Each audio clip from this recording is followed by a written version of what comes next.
Welcome, everybody. Get comfortable. I'm so glad you could all make it.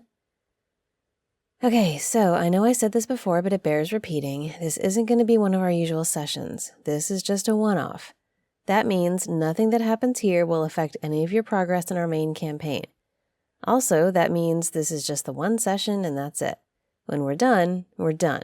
Whatever happens, happens. Yeah, exactly. Consider this something like a pocket dimension. And then we'll be back to the usual hijinks next time. Yeah, I thought about it, but in the end I decided to keep this one out of the canon. You've spent a lot of time on these characters and worked really hard to level them up to where you are now, so we don't want any of that to go to waste. This way, nothing you do in the session will impact the main storyline. Make sense? Okay, good. I wanted to be sure you knew that this was a little different, so you can, branch out a bit. Maybe try some new things. If there's a spell you've wanted to prepare but never had a reason to, that sort of thing. But also keep in mind, since it is April Fool's Day, there might be a few funny things going on, some silly mischief to encounter. You never know. Yes, when I can, I'll do voices. You know I will. Okay, now, we last left the party as house guests at Drop Meal Keep. We're going to start there for this one and also end back there no matter what happens so we can pick up the continuity where we left off. You've all had your long rest, everyone's all refreshed, so what do you want to do? Okay, that's a good idea. Since the main quest is on hold for now, maybe go talk to someone here, see if anything's going on. Alright, that works. Head to the kitchen, see if she's there. Oh, hello, adventurers. Good morning. What can I do for you? Oh, actually, there is something I'd like you to do for me. I need something from the basement. These old bones can't really handle the basement stairs anymore. Bad knees, you know. But if you could go down there for me, I would be very grateful. All right, well, before you agree, you should know that the basement is a bit of a strange place. Things happen there that don't always make sense. I even heard when I was a child of people who went to the basement and didn't come back. Of course, those were just stories, but it wouldn't surprise me if a place as old and historic as this was haunted. Would be stranger if it wasn't. So just know the basement might have some surprises. Do you still want to go down there? Oh, I've never personally experienced anything out of the ordinary. It's just a very large storage area as far as I'm concerned. Furniture, documents, some collectibles.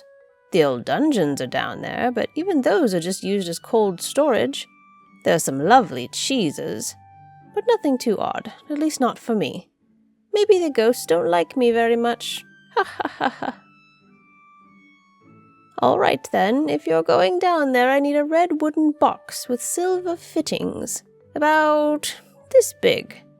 There's an image of a phoenix on the top. Don't open it, just bring it to me. It's my special spice storage. I only bring it out on special occasions. And it's been a long time since we had a special occasion. Can you fetch it? Thank you, adventurers. You are a delightful group. Go on now, go get my box for me. Okay then, if you're ready to head to the basement, go right ahead. The door's over there. Do you open the door? Sounds good. The door opens without any difficulty. Not even a squeak of the hinges. It's very well oiled. What do? Okay then, roll me perception. Yeah, everyone. Okay, with a 4, a 3, another 4, and a 5, none of you see or hear anything strange. You see just a regular set of stone stairs going down into a basement. There are lanterns and little alcoves to keep the space lit, but nothing looks out of the ordinary. You're free to head down. What? Why would you want to do that? You sure? Is there a reason you want to do that? Okay, go ahead, roll for it. With a 13, you make your way down the stairs acrobatically, like you're doing a floor routine in the Olympics. Very nice, very graceful. You don't trigger any traps along the way, and neither do the rest of you, who are just walking normally, I guess.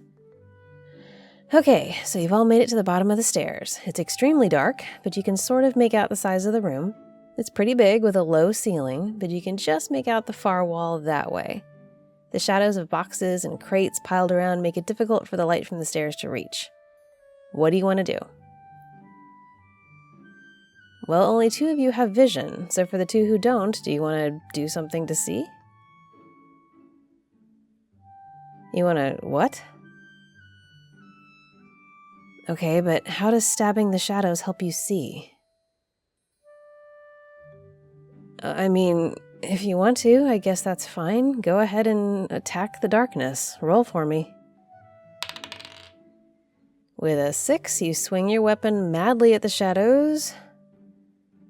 Sorry, you stab your weapon madly into the shadows, but you don't hit anything. It's just shadows.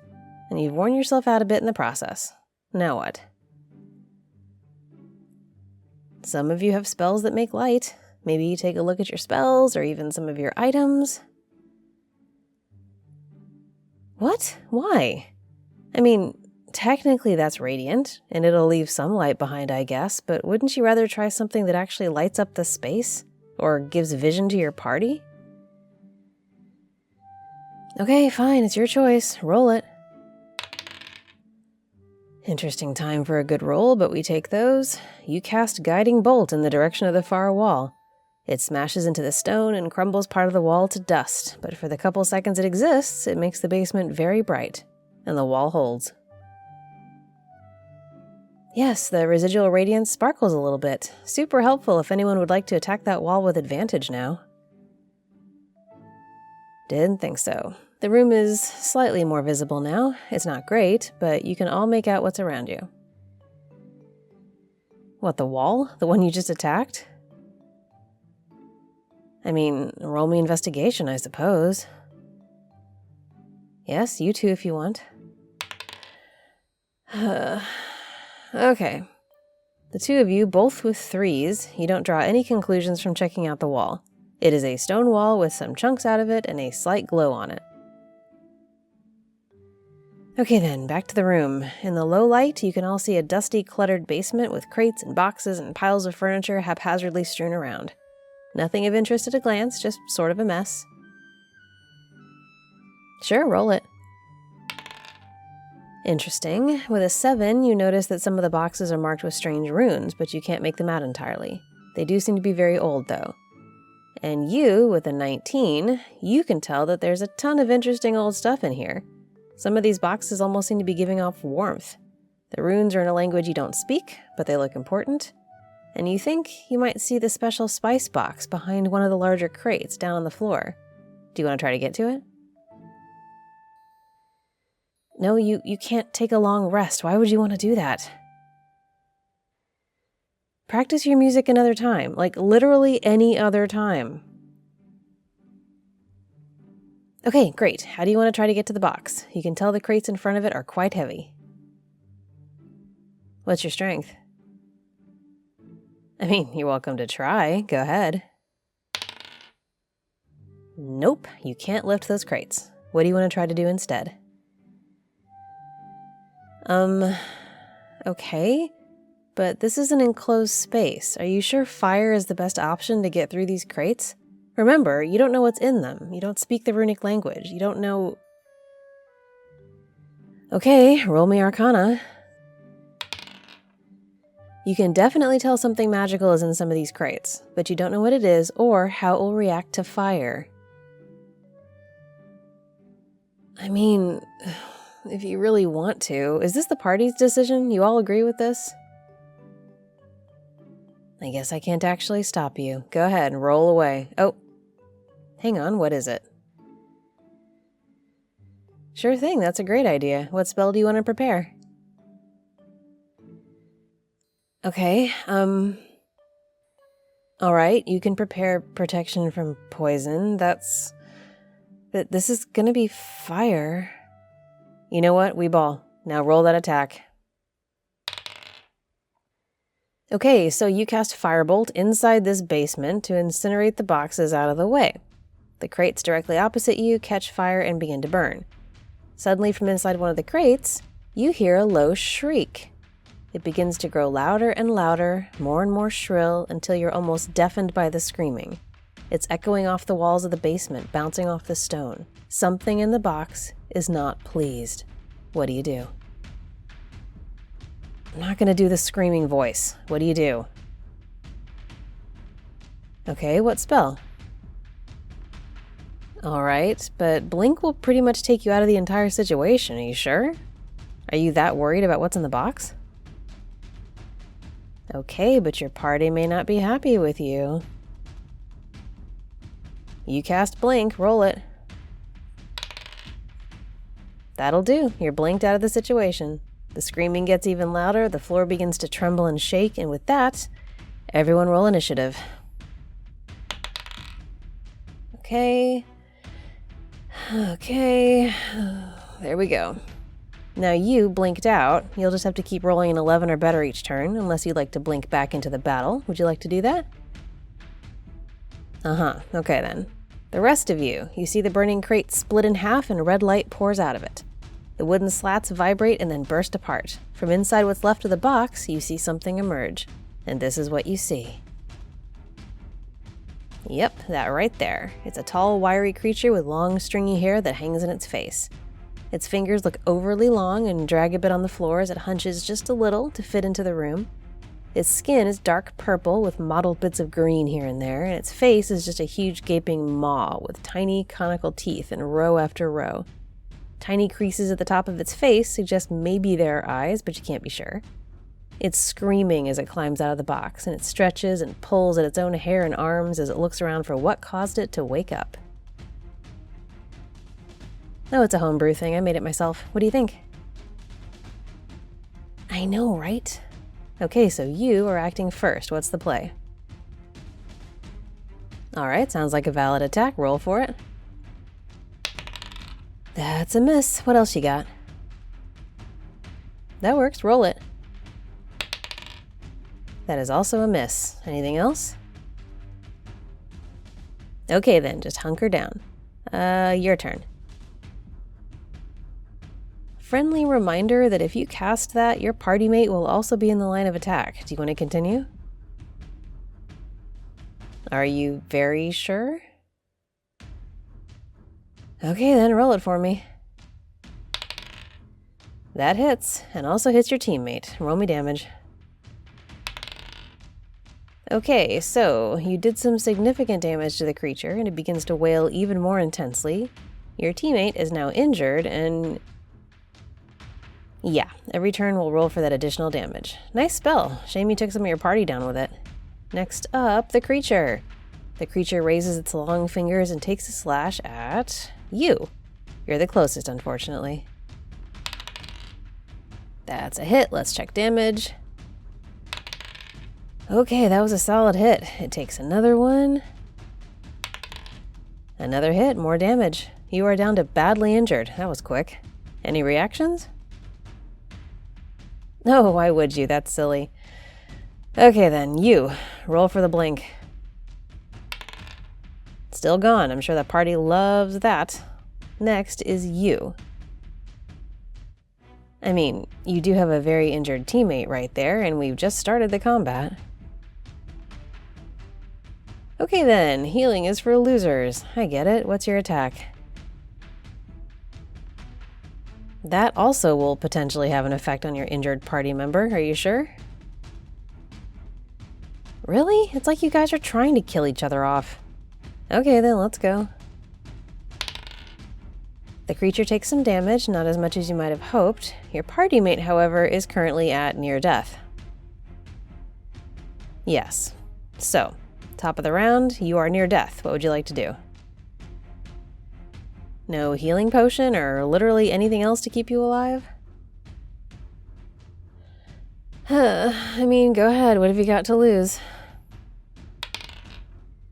That's a miss. Next one. Also a miss. I think you've picked up on how strong this thing is now, right? Good. You ending your turn there? Okay, next up. What? Why? Why would you cast that? It won't do anything. It won't have any effect. Because, you know what, whatever, do what you want. The spell has no effect. Anything else? Sure, move over there, see how that goes for you. Now then, the creature raises a hand and begins to slash through the air as if it's tearing at the space itself. As it moves, you see a glowing portal begin to appear where its claws are scraping through the air. The glow is purple and sickly, and it smells vaguely of sulfur and ash. Yeah, and from inside the rift, you hear distant screaming. I'm not going to do the screaming, but you can hear it. It's getting louder. The creature finishes casting the portal, and that will end its turn, and it seems pretty satisfied by what it's doing. Your turn. Still blink? Okay, then. Damn, yeah, you're still not here. That kind of sucks, you know. Hey, I can have opinions. You're still doing whatever the hell you want. Okay, now, your turn. Dash? Where are you dashing to? You've got to be kidding me. This is... Okay, so, one of your party is blinked out, one is near death, and you other two, I don't even know what's in your head. But go ahead, dash, we'll see how that goes. As you move, the rift expands suddenly. You begin to see long clawed fingers reaching out of the opening. Smoke pours out of the rift, clogging your throat and eyes with its pungent soot. The screaming and wailing begin to reach a fever pitch. What do you do? Voices. Seriously, it's screaming. You know what screaming sounds like. You know what? Fine. Fine. You want voices? I'll give you voices. Settle in, everyone. We are just getting started.